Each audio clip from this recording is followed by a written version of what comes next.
Certains l'appellent déjà le GOAT en le comparant à des sélectionneurs de renommée internationale, je dirais même planétaire. D'autres le qualifient de tacticien, génie tacticien, c'est le mot exact. Tant il a su imposer le respect et faire hisser l'équipe nationale sur le toit de l'Afrique. Mesdames, mesdemoiselles et messieurs, je vous invite à bien vous installer car nous recevons dans le cadre du Can Talk le faiseur de champions. Emers Faé, on peut applaudir, vous pouvez applaudir chez vous à la maison. C'est un grand bonheur pour nous de vous avoir sur ce plateau. Bienvenue. Bonsoir, bonsoir, bonheur partagé en tout cas. Bonheur partagé, tous les Ivoiriens sont en ce moment heureux. Dès que vous appelez, ah oui, on dit quoi, ça va, 3 étoiles. Ah oui, on est 3 étoiles. Alors, votre histoire, on la connaît partiellement. Pour des raisons de santé, vous mettez fin à votre carrière de façon prématurée. Alors, qu'est-ce qui vous donne envie de revenir en sélection, mais cette fois-ci en tant que sélectionneur adjoint? Déjà, quand j'ai arrêté ma carrière, à cause de mes problèmes de santé, j'ai tout de suite commencé une carrière d'entraîneur. Donc j'étais à Nice à cette époque-là et j'ai commencé à entraîner les catégories de jeunes, les U17, les U19, jusqu'à ce que j'atterrisse à Clermont pour entraîner la réserve. Et puis c'est au moment où le président Idriss Diallo, le président de la Fédération ivoirienne de football, a été élu, qui m'a appelé. Il voulait que je rejoigne la sélection nationale en tant qu'adjoint de Jean-Louis Gasset. Moi, la question qui me taraude l'esprit, c'est votre réaction lorsque le président de la FIF vous fait la proposition d'assurer l'intérim quand Jean-Louis Gasset démissionne. Quand vous aimez votre pays, quand vous êtes déjà dans... De toute façon, j'étais déjà là avec eux. J'étais avec eux, j'étais dans le staff avec eux. Donc, ce qu'on a traversé au début de la compétition, je l'ai traversé avec eux. Donc, pour moi, c'était un honneur. Lorsqu'on vous dit que vous êtes qualifié pour les 8e de finale, comment vous vous sentez? Bien, soulagé, même les joueurs, soulagés. Donc c'était un peu bizarre quand même. C'était pas la grosse ambiance, mais on avait l'espoir et on attendait vraiment avec impatience le match du Maroc. Alors, pour une équipe qui est ressuscitée et qui doit jouer les 8e de finale, qui rencontre le champion en titre, le Sénégal. Vous vivez ça comment et qu'est-ce que vous dites? Franchement, j'aurais vraiment pas souhaité être dans votre peau, quoi. Le problème, c'est que, en fait, avant même de savoir qu'on est qualifié, on sait que si on passe, c'est le Sénégal, quoi qu'il arrive. Et puis, de toute façon, de là où on venait, même si on nous demandait de jouer contre Brésil, même Allemagne, même la France, on allait accepter. Parce qu'on voulait seulement rester dans la compétition et on voulait juste avoir une deuxième chance de montrer à notre peuple que ce qui s'est passé avant, c'était un accident. Cabri mort, est-ce qu'il peut mourir encore? Non. Alors franchement, encore une fois, bravo et félicitations. Alors, vous battez le Sénégal, le champion en titre.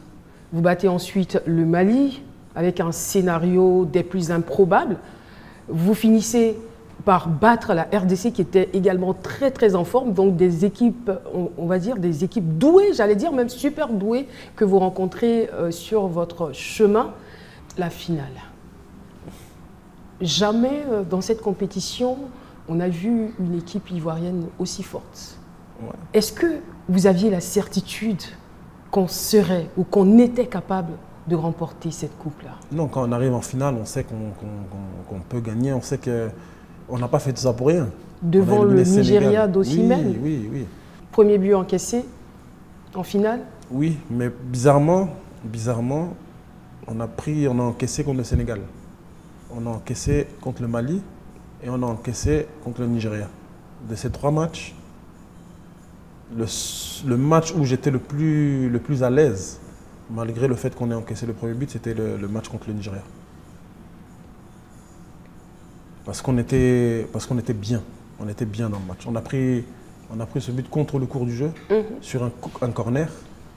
On savait qu'ils étaient très très performants sur les corners. C'est cela. Mais sinon, dans le jeu, en soi, on a eu des occasions. Énormément d'occasions ratées. Oui. On a raté des occasions, on a bien joué. Franchement, moi je veux dire, ce match-là, je m'en suis tellement délectée. J'étais épatée, fière de mon équipe, fière du sélectionneur aussi, parce que quand je regarde un Osimhen qui est quasi inexistant sur le stade, je me dis mais qu'est-ce qui s'est passé?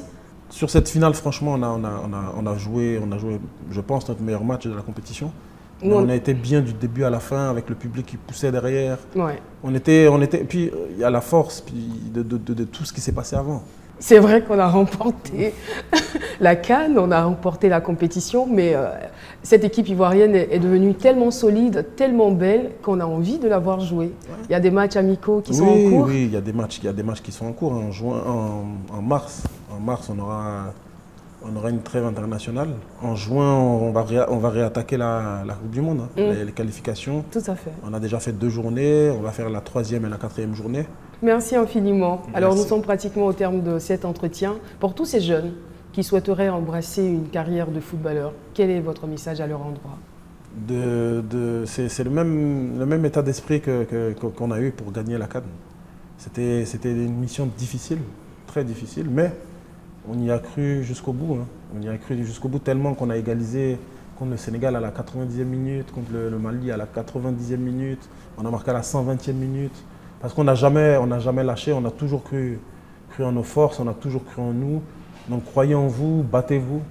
Voilà, battez-vous, faites tout ce qui est en votre possible pour réussir. Le football, ça demande beaucoup de sacrifices. Il y a beaucoup de monde, beaucoup de jeunes qui veulent faire une carrière de footballeur professionnel. Il n'y a pas beaucoup de places. Donc les places sont chères, battez-vous. Faites les choses aussi en dehors du terrain qui vont vous aider à être bon sur le terrain. Et puis, croyez en vos rêves. Merci infiniment. Merci beaucoup, Hermès Faye, d'avoir accepté notre invitation. Nous en avons été très honorés. Et puis, bonne chance pour la suite. Merci. Le CAN Talk pour aujourd'hui, c'est terminé.